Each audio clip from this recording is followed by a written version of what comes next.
आज की सबसे बड़ी खबर। उस ऑपरेशन की जो चलाया गया, नाम रखा गया ऑपरेशन हनीमून। सोनम के लिए हनीमून सिर्फ बहाना था, असली मकसद था राजा रघुवंशी को ठिकाने लगाना। और यह खुलासा खुद मेघालय पुलिस की जांच में हो चुका है। यह पता चल चुका कि इस हत्याकांड में कौन कौन शामिल था, कैसे राजा की हत्या को अंजाम दिया गया, प्लानिंग कैसे की गई। ये सब कुछ मेघालय पुलिस के ऑपरेशन हनीमून की वजह से सामने आया और सबसे बड़ी कही जाने वाली मर्डर मिस्ट्री सुलझ गई। दरअसल मेघालय पुलिस की ऑपरेशन हनीमून के लिए कोर टीम बनाई जिसमें लगभग 20 लोग शामिल थे। उसके बाद राजा और सोनम की तलाश के लिए 60 से 70 लोगों को लगाया गया। इसी बीच मेघालय पुलिस को राजा और सोनम के सोशल मीडिया से अहम सुराग हाथ लगे। फिर 3 आरोपियों से सोनम का लोकेशन मैच हुआ। हत्या के बाद 3 आरोपियों और सोनम की लोकेशन आसपास की मिली। फिर मेघालय पुलिस ने आरोपी की प्रोफाइल चेक। आरोपियों के साथ सोनम दिखाई पड़ी। पुलिस के रडार में फिर सोनम की एंट्री होती।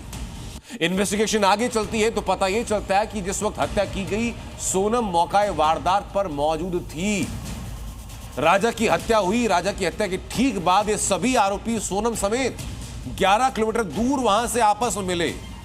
सीसीटीवी फुटेज इस बात की मिली तो पूरा का पूरा केस साफ होता गया कि इस हत्याकांड में सोनम कैसे शामिल हुई, 3 आरोपी कौन कौन हैं और कैसे उनकी एंट्री क्राइम सीन पर हुई। ये डिटेल रिपोर्ट आपको जरूर देखनी चाहिए।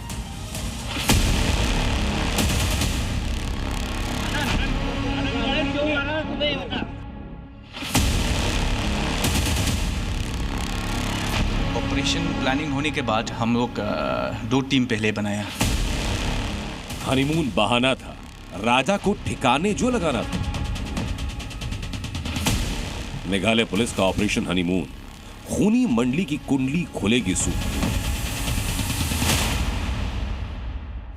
मोहब्बत, धोखा और साजिश का ऐसा ताना माना कि जिसने हनीमून के खूबसूरत सपने को खौफनाक हकीकत में बदल दिया। 23 मई को मेघालय की पहाड़ियों में राजा के कत्ल की जो मिस्ट्री सोनम ने दफन की, अब उसका हर पन्ना खुल रहा है। राजा मर्डर मिस्ट्री की हर गुत्थी सुलझ रही है, उसका हर सिरा सोनम तक पहुंच रहा है। मेघालय पुलिस के ऑपरेशन हनीमून से न केवल राजा के कातलों का पता चला, बल्कि पता यह भी चला कि कितनी बेरहमी से राजा रघुवंशी को मौत के घाट उतारा गया। मेघालय पुलिस की जांच में जो खुलासे हुए वो बेहद चौंकाने वाले हैं। खुलासा नंबर 1, शिलांग में 23 मई को राजा की हत्या हुई। खुलासा नंबर 2, सोनम के सामने राजा की हत्या की गई। खुलासा नंबर 3, आरोपी विशाल ने राजा पर पहला वार किया। खुलासा नंबर 4, सोनम ने राजा को धक्का देने के लिए कहा। खुलासा नंबर 5, 23 मई को सोनम ने गुवाहाटी से इंदौर के लिए ट्रेन पकड़ी। खुलासा नंबर 6 ये कि 25 मई को इंदौर में राज कुशवाहा से सोनम मिली। खुलासा नंबर 7, राज ने इंदौर में किराए के मकान में रुकवाया। खुलासा नंबर 8, इंदौर से एक ड्राइवर ने सोनम को गाजीपुर में ड्रॉप किया। खुलासा नंबर 9, शिलांग में सोनम ने राजा के साथ एक भी तस्वीर नहीं ली। खुलासा नंबर 10, हत्या के बाद सोनम ने राजा के अकाउंट से पोस्ट किया।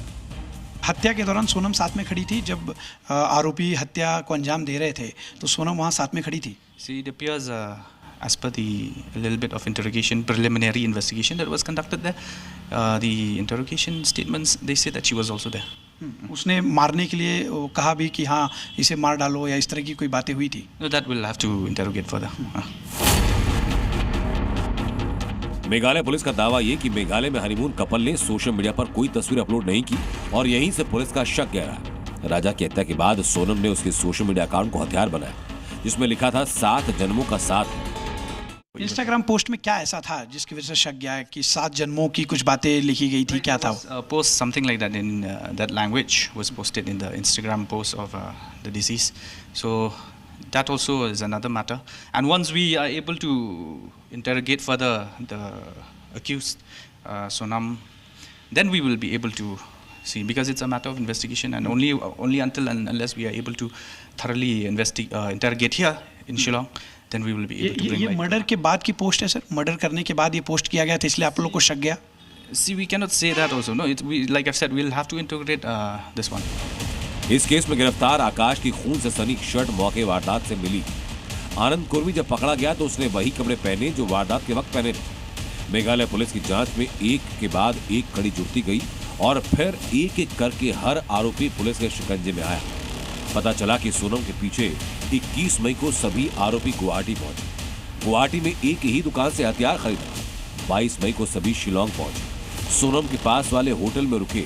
हत्या वाली जगह से 10 किलोमीटर दूर तीनों आरोपियों के साथ सोनम निकली।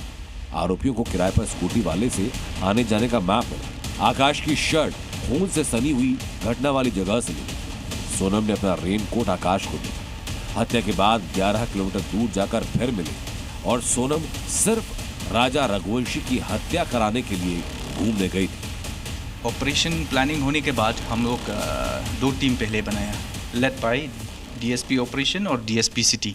2 team, 1 team had gone to Uttar Pradesh और एक मध्य प्रदेश गया। उसके बाद जैसे ऑपरेशन शुरू हो गया, it's like well planned operation, well executed, and I should say that it was well executed. Meghalaya police Raja के गुनहगारों की लिस्ट 3 से 4 जून के बीच बना चुकी थी, लेकिन पुलिस ठोस सबूतों के बाद अपना अगला कदम उठाना चाहती थी। और जैसे ही कंफर्म हुआ कि राजा को सोनम नहीं मारा, उसके बाद सोनम का पूरा कच्चा चिट्ठा खोल दिया गया।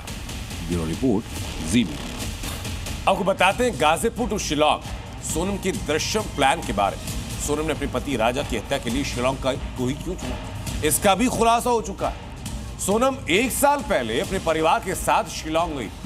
वहां की घाटियों से वाकिफ थी और यही वजह थी कि उसने पूरा का पूरा प्लान शिलोंग के लिए रचा और राजा का वहीं पर मर्डर करा। लेकिन अगले 72 घंटों में सोनम की पूरी साजिश का पर्दाफाश भी होने वाला है।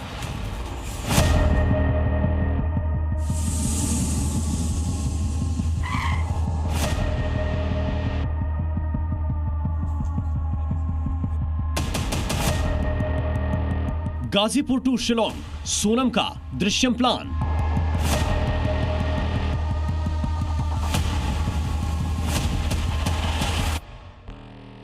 बहत्तर घंटे में खुलेगी राजा मर्डर की गुत्थी। शादी के हफ्ते बाद ही अपने पति को मौत के घाट उतारने वाली सोनम के पास अब 3 दिन का वक्त है। इन 3 दिनों में मेघालय पुलिस सोनम के जरिए राजा रघुवंशी के कत्ल की गुत्थी सुलझाएगी, जिसके लिए गाजीपुर से गिरफ्तार कातिल सोनम को शिलोंग ले जाया जा रहा है।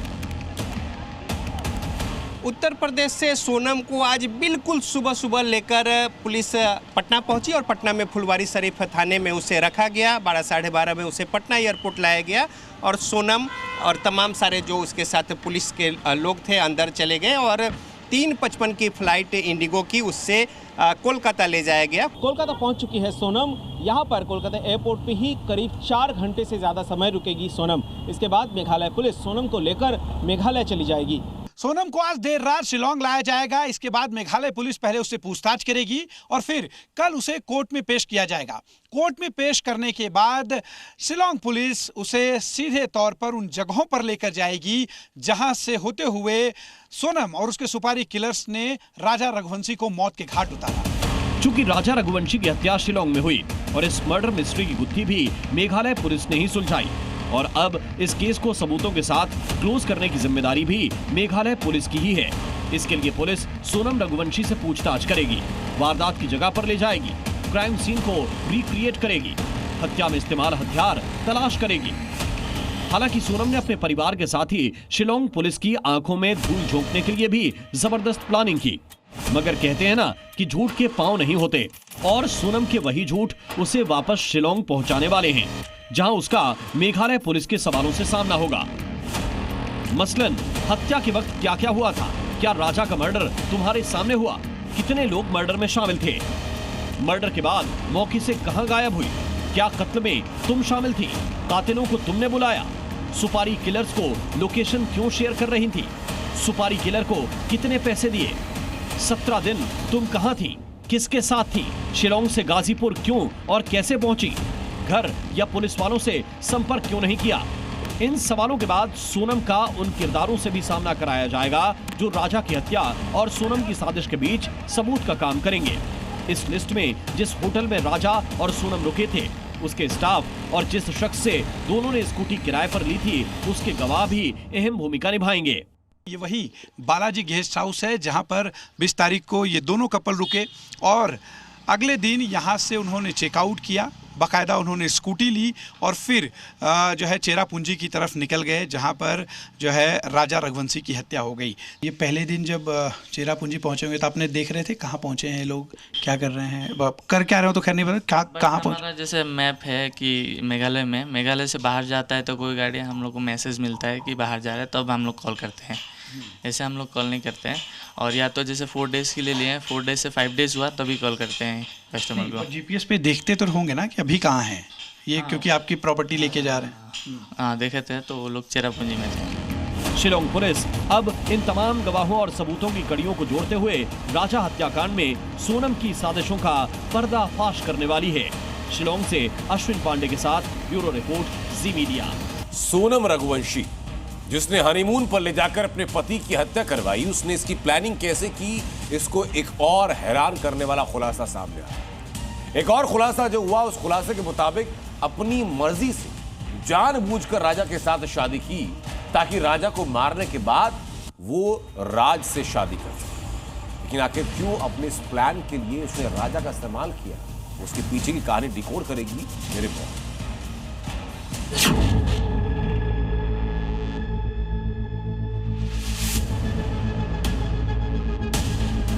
इंदौर में शादी, शिलोंग में हनीमून।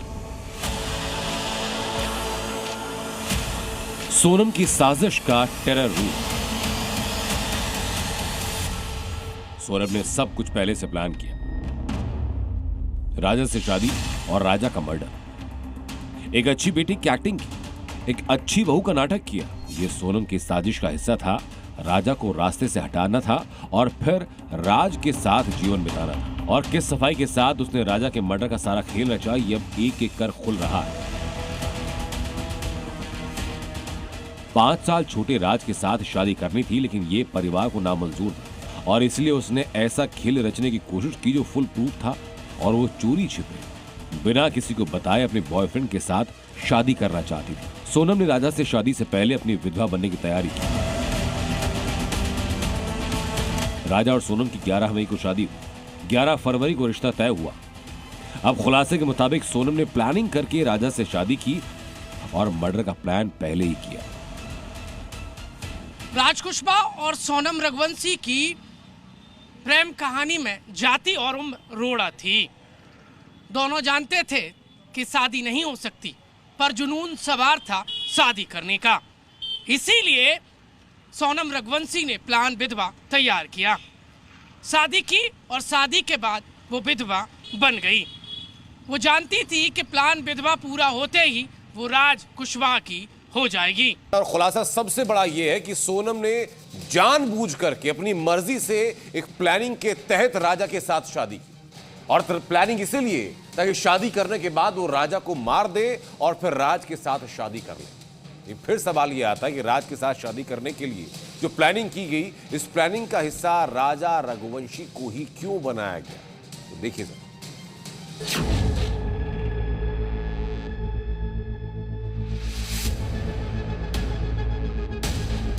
इंदौर में शादी, शिलोंग में हनीमून।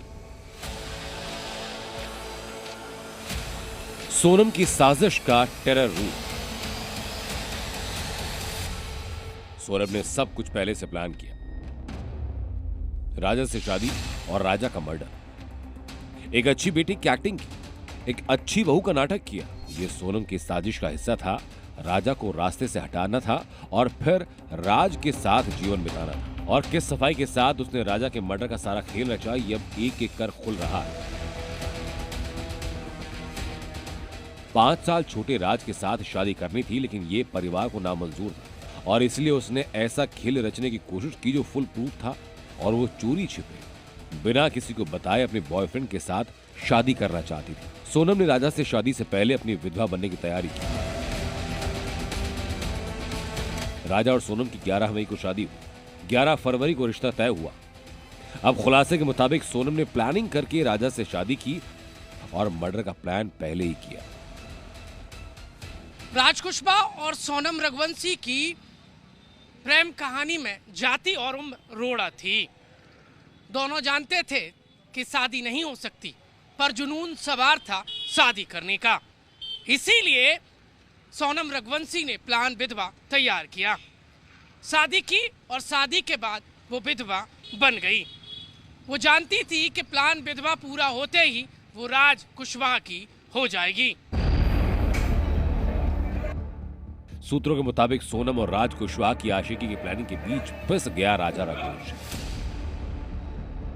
शादी से पहले सोनम ने राज से कहा कि उन दोनों की शादी संभव नहीं, लेकिन तभी सोनम ने राज के साथ साजिश रची कि शादी के बाद लूटपाट की कहानी बताकर वो राजा की हत्या करेंगे। सोनम विधवा हो जाएगी, खुद को मरा हुआ दिखाएगी और फिर दोनों शादी कर लेंगे। सोनम रघुवंशी ने अपने प्लान पर अमल किया, उसने शादी की और इसके बाद वो जबरदस्ती राजा रघुवंशी को शिलोंग हनीमून पर ले गई और यहीं पर उसने अपने प्लान विधवा के तहत राजा रघुवंशी का मर्डर करवा दिया। सोनम का प्लान कितना फुल प्रूफ था अंदाजा इस बात से लगाई कि सोनम ने राजा के मर्डर के लिए राज को शिलोंग नहीं भेजा ताकि परिवार को शक ना हो। यहां तक कि राज राजा रघुवंशी के अंतिम संस्कार में शामिल हुआ, उसके परिवार को सहारा दिया।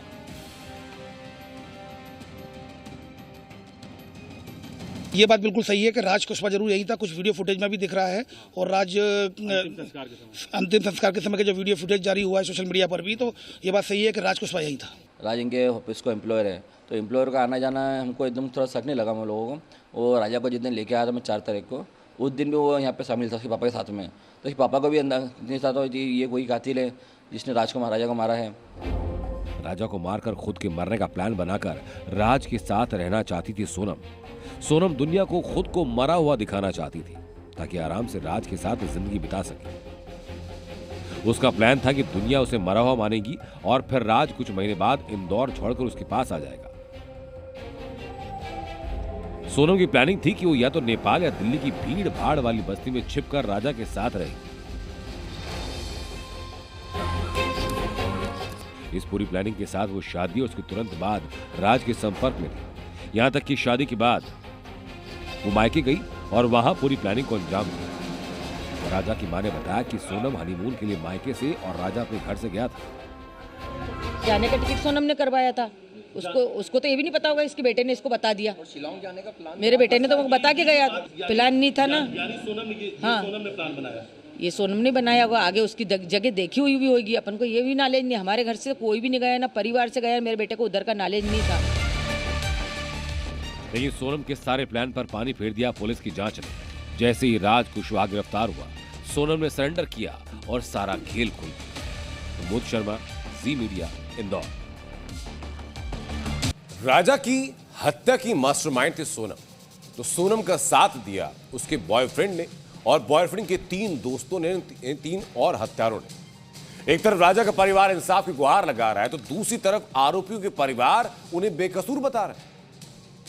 सोनम ने फ़ोन उठाया था, राजा का फ़ोन 22 तारीख से बंद था, तो सोनम ने फ़ोन उठाया था, तो मैंने बोला कहाँ पे हो, तो बोले मम्मी अभी तो हम चढ़ाई चल रहे हैं। तो मैंने कहा तुम्हारी तो सांस फूल रही है सोनम, तो बोलती कि हाँ हमारी सांस फूल रही, बहुत ज़्यादा थक गए हैं भैया, मेरे से तो कुछ समझ नहीं आ रही, बन ही नहीं रही आप तो कुछ भी बोले कि।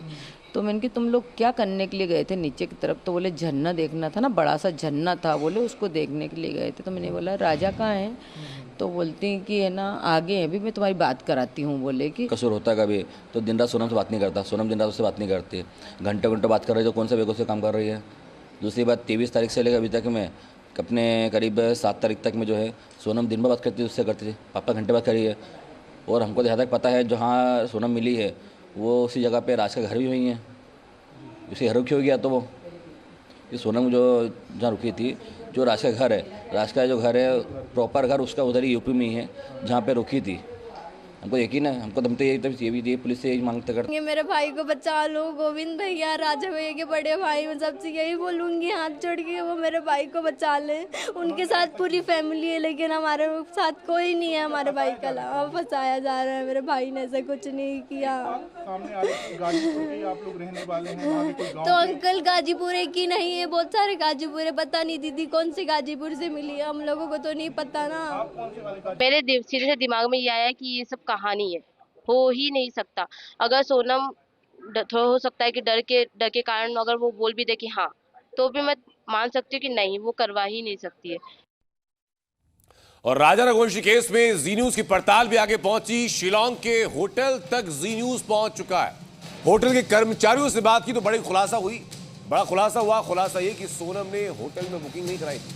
होटल में बैग रख करके राजा और सोनम ट्रैकिंग पर चले गए थे और होटल के सीसीटीवी में उनकी फुटेज भी सामने है।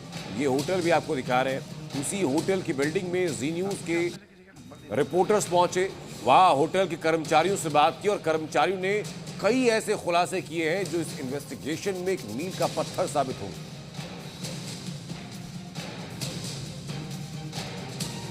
मतलब रूम तलाश करने के लिए, ठीक है, क्योंकि वो लोग बुकिंग भी नहीं की, ठीक है, ऑफलाइन आया था ऐसा।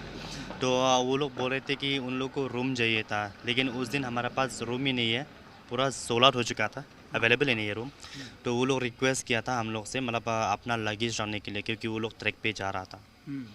तो मतलब उन लोग के पास तो जगह ही नहीं है लगेज रखने के लिए, तो उन लोग पे मतलब तरस आके हम लोग उनका लगेज रखा। बस कितना लगेज था उनका? 2 लगेज था।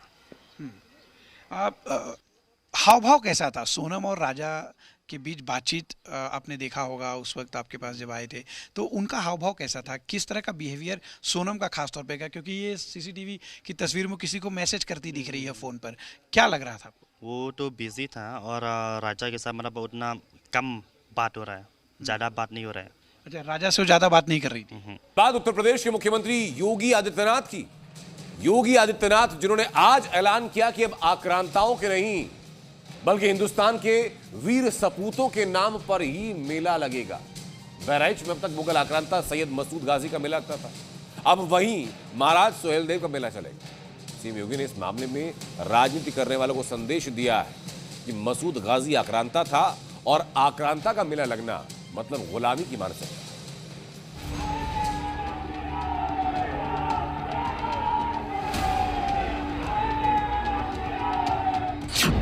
यूपी में आक्रांता नहीं, महाराज का लगेगा मेला। इनाम छपाए, छोटी आयु में ही पिता ने राज तिलक कर डाला, बनकर सेनापति उन्होंने अपना पदभार संभाला। सुहेलदेव का सम्मान, गाजी का काम तमाम।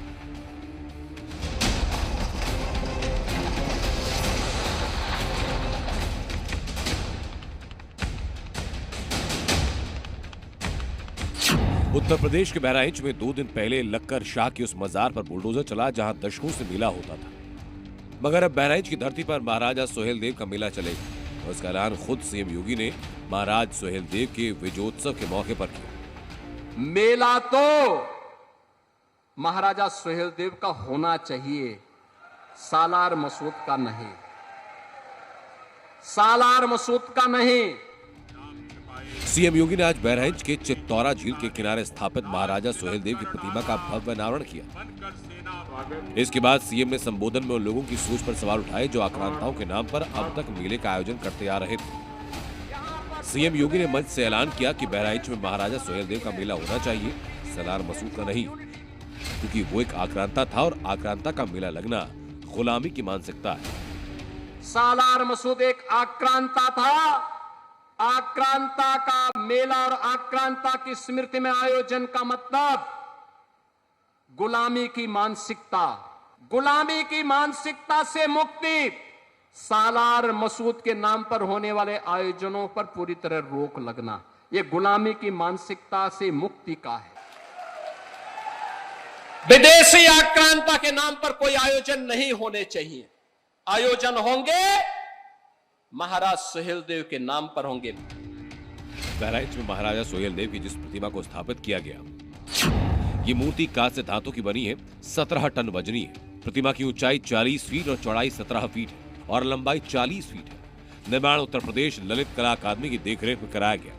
राजा सुहेलदेव की इस मूर्ति को पद्मश्री राम सुतार ने बनाया। सीएम योगी ने इस मौके पर सैयद सलार मसूद गाजी को युद्ध में हराने वाले महाराजा सुहेलदेव की वीरता का जिक्र किया और विपक्षी पार्टियों पर वोट बैंक के लिए आक्रांताओं के महिमा मंडन का आरोप लगाया। लगभग 1000 वर्ष पहले विदेशी आक्रांताओं को जवाब क्या होना चाहिए, उसकी मिसाल प्रस्तुत करने वाले महाराज सुहेलदेव को जो इतिहास में सम्मान मिलना चाहिए था, नहीं मिला। मैं पूछना चाहता हूं आज इसी अवसर पर कांग्रेस को, समाजवादी पार्टी को, अन्य दलों को पूछना चाहता हूं, क्या किया उन्होंने? क्या किया उन्होंने? महाराज सुहेलदेव को क्यों नहीं सम्मान मिल पाया? क्यों नहीं सम्मान मिल पाया? आखिर महाराज सुहेलदेव के नाम पर यह भव्य स्मारक पहले क्यों नहीं बन पाया? इतिहासकारों के मुताबिक महाराजा सुहेलदेव श्रावस्ती के राजा थे। साम्राज्य नेपाल से लेकर कौशाम्बी तक और वैशाली से गढ़वाल तक था। 1034 ईस्वी में उन्होंने बहराइच में गजनवी के भतीजे सैयद सलार मसूद को युद्ध में मार गिराया। बहराइच में राजा सुहेलदेव के नाम की मूर्ति लगाई गई है और यहाँ पर ये जो मूर्ति है इसका अनावरण सीएम योगी ने किया। अब 10 जून से यहाँ बहराइच में हर साल सलार गाजी की दरगाह पर जो मेला लगता था, अब वो मेला नहीं लगेगा, बल्कि 10 जून को अब राजा सुहेलदेव की विजय जयंती के रूप में मनाया जाएगा और यहाँ पर राजा सुहेलदेव के नाम पर मेला लगाया जाएगा। बहराइच और संभल समेत उत्तर प्रदेश के कई इलाकों में दशकों से आक्रांताओं के नाम पर सालाना मेला लगता था, मगर योगी सरकार ने साफ किया कि मुगलों का नहीं, हिंदुस्तान के वीर सपूतों का महिमा मंडन होगा। बहराइच से जी मीडिया के लिए प्रीति श्रीवास्तव की रिपोर्ट। बात पाकिस्तान की, जो ऑपरेशन सिंदूर में पिटने के बाद सुधरने को तैयार नहीं है। हाल ही की पाकिस्तान में आतंकियों को खुली छूट दे दी गई, खुलेआम रैली हुई थी। इन रैलियों में हिंदुस्तान के खिलाफ जहर उगला जा रहा है। हाफिज सईद के बेटे तलहा सईद ने भी कश्मीर राग अलापा भारत के खिलाफ बेइंतहा जहर उगला। तलहा सईद ने भारत के खिलाफ उगला जहर।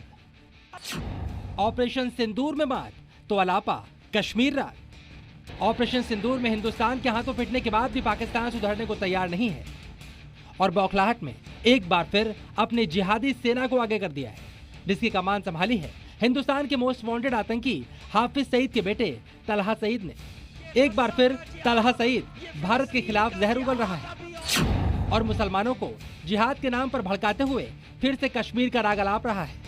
हिंदुस्तान और इजरायल के खिलाफ जहर उगल रहा ये वही आतंकी है जिसे यूएन ने भी ग्लोबल टेररिस्ट घोषित कर रखा है, लेकिन ये पाकिस्तान में खुलेआम घूम रहा है और तो और रैली के जरिए पाकिस्तानी आवाम का ब्रेन वॉश भी कर रहा है। हाफिज सईद के बेटे तलहा सईद को भारत 3 साल पहले ही आतंकी घोषित कर चुका है, लेकिन चीन ने वीटो लगाकर लश्कर आतंकी तलहा सईद को ग्लोबल टेररिस्ट की लिस्ट में शामिल होने से बचा लिया।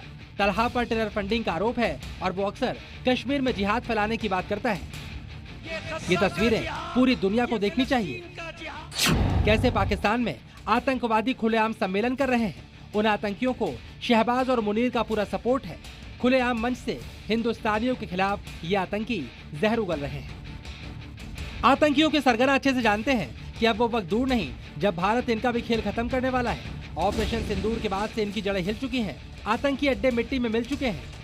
100 से ज्यादा आतंकी मारे जा चुके हैं। तो अब मसूद, हाफिज, सैफुल्लाह जैसे आतंकी आका भी ज्यादा दिन तक भारत के हाथों से बचने वाले नहीं। ब्यूरो रिपोर्ट, जी मीडिया। पाकिस्तान की एक बार फिर बेइज्जती हुई और एक बार फिर इंटरनेशनल बेइज्जती ही हुई। वो भी हुई एक टीवी शो के दौरान। स्काई न्यूज में पाकिस्तान की सियासत का बड़ा चेहरे माने जाने वाली शेरी रहमान एक लाइव शो में पहुंची। बिलावल भुट्टो ने पाकिस्तान में आतंकवाद के लिए अमेरिका की नीतियों को जिम्मेदार ठहरा। इन दोनों परतों पर कैसे पाकिस्तान की दुनिया भर में किरकिरी हुई, देखिए। पाकिस्तान की फिर हुई इंटरनेशनल बेइज्जती।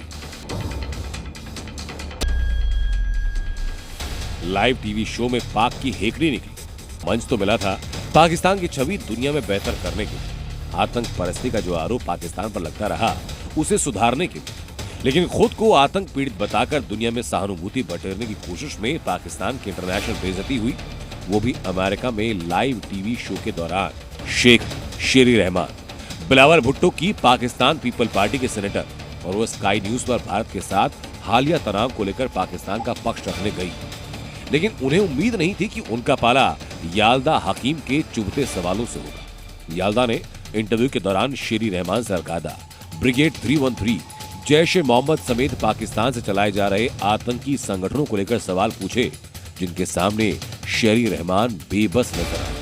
आतंकवाद पर जब सवाल चुभे तो शेरी रहमान को कुछ सूझा नहीं और उन्होंने पाकिस्तान का पुराना आतंक वाला राग अलापा।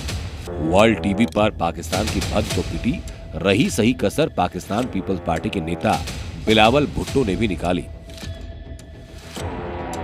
ऑपरेशन सिंदूर के बाद अमेरिका में अपने मुल्क का पक्ष रखने पहुंचे बिलावल भुट्टो ने अमेरिकी नीतियों पर सवाल खड़े किए और पाकिस्तान में आतंकवाद के लिए अमेरिका को ही जिम्मेदार ठहराया। बिलावल ने कहा कि जिस तरह अमेरिका अफगानिस्तान से जल्दबाजी में निकला, उससे कई संवेदनशील हथियार अफगानिस्तान में छूट गए। ये हथियार अब आतंकी समूहों के हाथ लगे और आतंकी इन हथियारों का इस्तेमाल पाकिस्तान के खिलाफ कर रहे हैं। इससे पाकिस्तान को बहुत नुकसान भी उठाना पड़ रहा है।